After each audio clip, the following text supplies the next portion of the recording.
Hey, thanks for listening to the podcast. Here's our next episode, so hope you enjoy, and don't forget to follow us on Twitter at Inside LSU.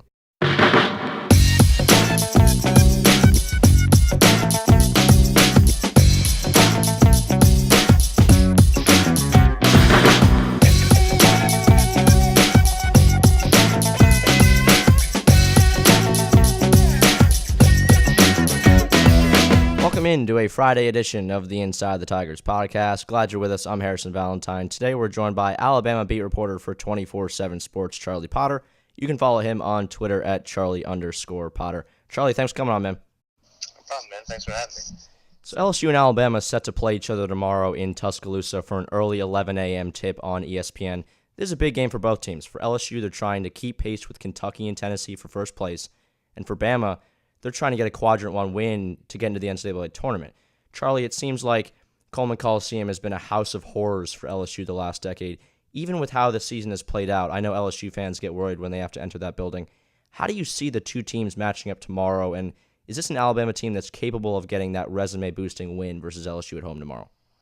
They're more capable than they were. Avery Johnson's done some things to change things up. He's shortened practice time a little bit and shortened his rotation. They're sticking with an 8-man rotation. Sometimes they've had to stray away from that a little bit because of foul trouble to some of their bigs, but it's been working. They were on a 3-game skid, but now they've bounced back and beat Vandy and South Carolina on the road earlier this week, which was a big win. And it puts them back in the conversation for the NCAA tournament. And I think they're taking more of a game-by-game approach now instead of just, worrying about the bubble and where they sit in the net rankings and things like that. And it's helped them. It's little things. It's nothing really gigantic that they've done, but they certainly benefited from that. It's going to be a tough game for them against LSU. With their size and aggressiveness and ability to shoot the ball everywhere on the floor. But, they're certainly more capable than they were, I think, the first time these two teams met. Yeah, I did my research yesterday, and forgive me if I'm wrong, but I found that LSU has only won one game in Coleman Coliseum since 2005. That's an amazing stat.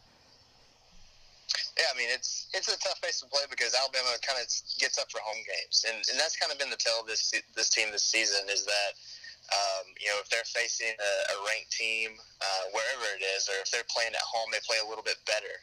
They've had lapses on the road, and when they're playing maybe some of the bottom feeders in the SEC, they haven't played as well. And that's good for them going into this game because LSU is considered one of the top teams in the league. I know they're vying for that number 1 spot with Tennessee and Kentucky, but it's a game where they know what's at stake, but they're taking a game-by-game approach, and it's helped them so far.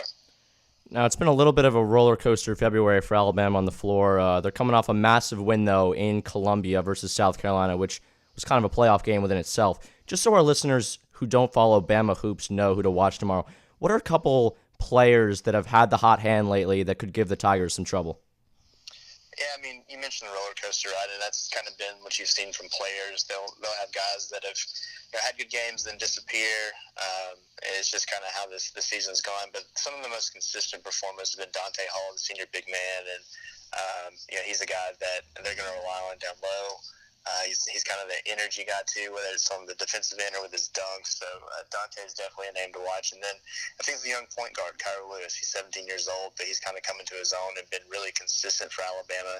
A lot of times he's their leading scorer, and he's obviously the facilitator as a point guard. So those are the two big ones.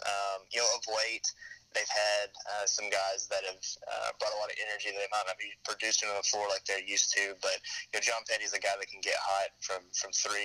But what he's been able to do on the defensive end and on the glass has been big for Alabama. And then Riley Norris, just from an energy standpoint, his hustle and effort on the floor is contagious, and the guys feed off of that. So I think those are the guys that I'd watch for tomorrow. Yeah, last time the two teams met in Baton Rouge, it was Kyra Lewis who led the Tide with 15 points. By the way, we're on with Alabama beat reporter Charlie Potter. If you look at the SEC bracketology, they've got 8 teams projected into the NCAA tournament. That's second best behind the ACC with 9. What's different in your eyes about the conference this season, and how legit are those 3 teams at the top that have separated themselves so far of LSU, Kentucky, and Tennessee? Do you see them as legit contenders to make it to Minneapolis? I do, yeah.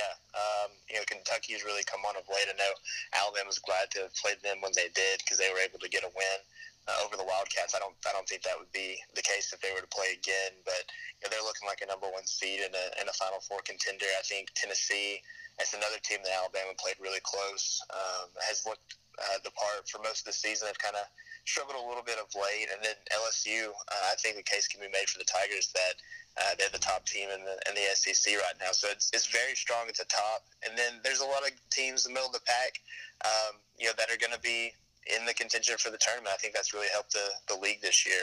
Alabama's one of them, but you just go down the list, and the teams they're just beating up on each other. That's what it really comes down to. It's a physical league. You have a lot of star potential too, but they're names that don't get as much attention that they're just tough to go up against. So it's a deep league. I think that's really what it boils down to is just the depth. There's not.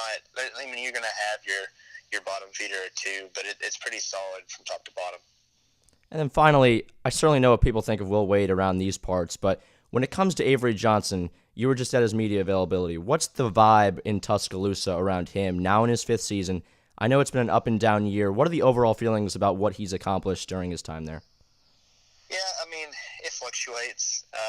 During that 3-game skid, before these last 2 wins, it wasn't very positive.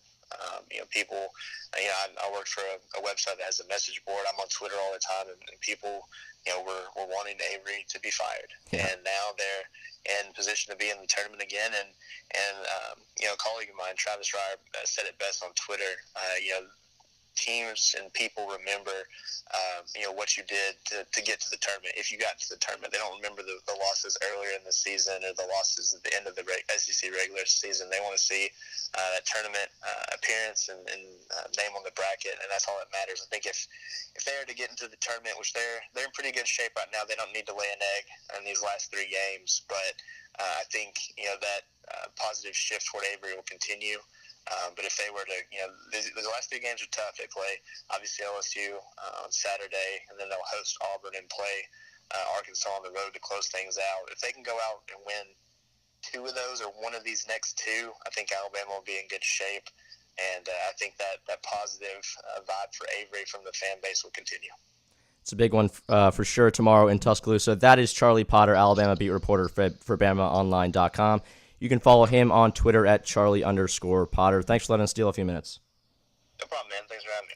It's LSU-Alabama tomorrow on ESPN for an 11 a.m. tip. For more on that, make sure to follow us on Twitter at InsideLSU. This was the Inside the Tigers podcast, keeping our eyes on the Tigers 24/7.